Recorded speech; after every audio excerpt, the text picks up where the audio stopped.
Boa noite, meu nome é Kellen e eu vou falar para vocês um pouquinho sobre o que é perfusão.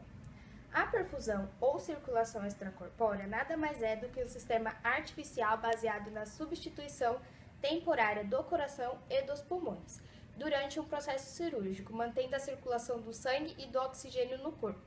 O sistema mantém a perfusão nos outros órgãos e tecidos, permitindo que o cirurgião trabalhe em um campo cirúrgico sem sangue. Na prática, a técnica consiste no desvio do sangue venoso que chega ao átrio direito do coração pela introdução de uma cânula nas veias cavas superior e inferior. A cânula transfere o sangue para o equipamento que faz a oxigenação, retira o gás carbônico e devolve ao corpo do paciente por uma cânula localizada na aorta ascendente. Para que o sangue não coagule quando entra em contato com as superfícies do equipamento, administra-se a heparina, antes de iniciar o processo. Durante o procedimento, o corpo é mantido em hipotermia, pois a mesma reduz a velocidade do metabolismo.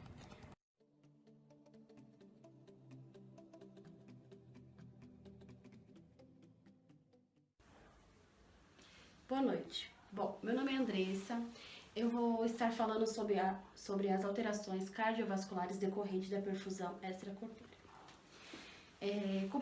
As complicações mais frequentes da perfusão, são várias complicações. Uma delas está relacionada à falta de volemia do paciente, implicando na reposição de líquidos durante a perfusão. E dependendo dos exames, há uma necessidade de reposição com sangue, conforme decisão do anestesista. Esse tipo de problema demanda atenção redobrada, visto que se deve cuidar para que não deixe entrar ar no circuito. Outra variação que pode existir também está relacionada à oxigenação do paciente, que é controlada por meio de gasometrias. Caso existam alterações respiratórias ou metabólicas, as correções necessárias devem ser efetuadas rapidamente. Muitas vezes acontecem problemas no funcionamento das máquinas ou até mesmo no circuito da perfusão. Nesses casos, as decisões devem ser tomadas rápidas e devem ser eficazes, pois podem implicar na vida do paciente. Por este motivo, toda a equipe deve ter uma interação constante e um entrosamento para que não ocorram situações que exijam decisões rápidas.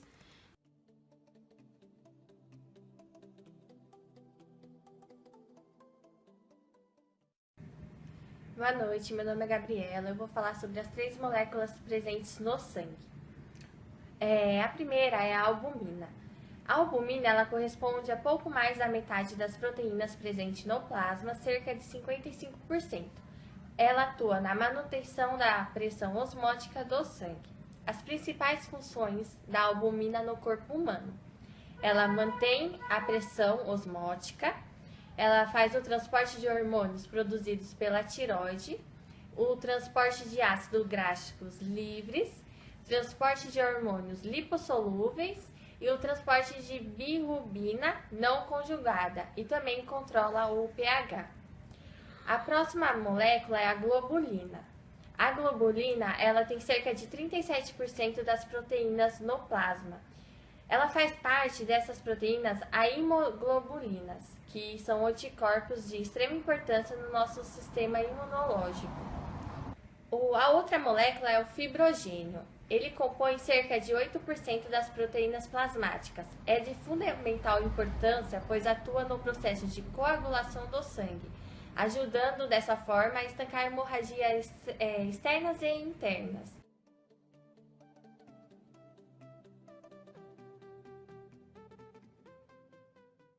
Boa noite, meu nome é Juliana e eu vou falar de contaminação por micro-organismos. As infecções hospitalares representam um sério problema de saúde pública, tanto em países de desenvolvimento quanto em países desenvolvidos, causando aumento significativo na morbidade e mortalidade e custos hospitalares. As mais problemáticas de tratamento difícil são aquelas causadas por patógenos resistentes a antimicrobianos, principalmente os multiresistentes.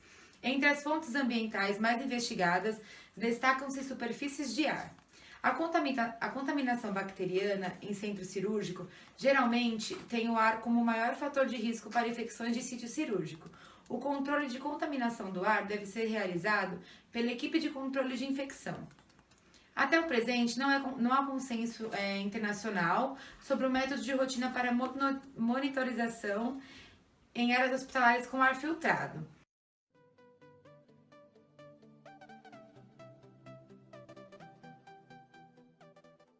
Bom, agora vamos falar um pouquinho sobre o equilíbrio ácido-base do sangue durante a perfusão extracorpórea. Agora vamos dizer sobre a fisiologia do equilíbrio ácido-base. A forma como o organismo regula a concentração do íons H+, é de fundamental importância para a avaliação das alterações do equilíbrio entre os ácidos e a base no interior das células, líquido intracelular, e no meio líquido que a cercam, que é o líquido intersticial, e no sangue, líquido intravascular. A circulação extracorpórea foi durante alguns anos sistematicamente acompanhada por distúrbios metabólicos. Os baixos fluxos de perfusão à temperatura normal, com frequência estavam relacionados às alterações do metabolismo celular. Logo foi reconhecido que a acidose metabólica era causada pela vasoconstrição periférica e pobre perfusão tissular, determinadas pelo fluxo de perfusão utilizados.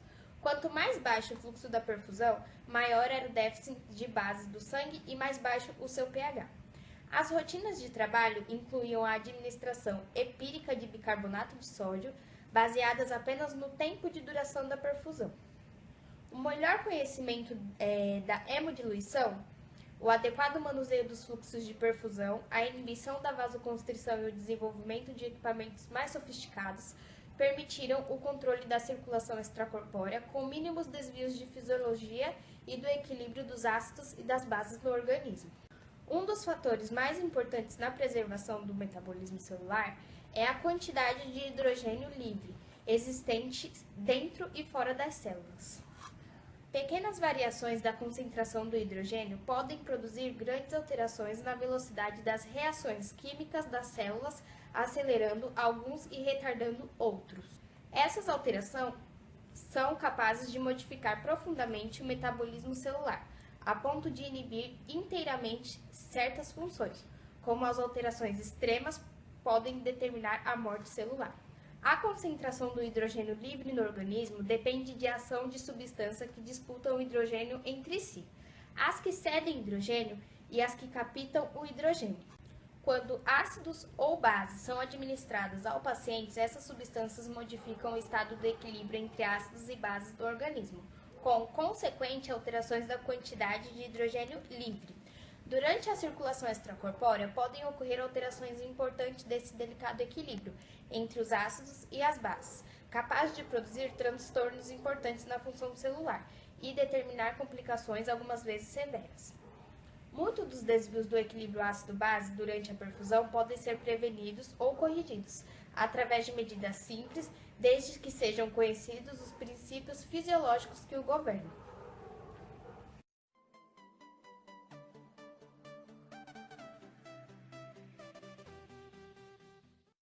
Boa noite, meu nome é Gabriela e hoje eu vou explicar para vocês sobre as interferências cirúrgicas em consequências de doenças genéticas. A doença que eu vou falar para vocês é a síndrome de Marfan, mais conhecida como aracnodactília. A síndrome de Marfan é uma doença genética associada a deficiências do tecido conjuntivo. Ela é causada por mutações do gene FBN1, fibrilina 1, localizado no cromossomo 15. Essa doença afeta principalmente 3 sistemas humanos: o sistema esquelético, o sistema cardiovascular e ocular. O seu diagnóstico. Essa doença é difícil de diagnosticar porque não existe um teste laboratorial específico. Normalmente são feitos exames com especialistas de cardiologista, oftalmologista, ortopedista e um médico geneticista.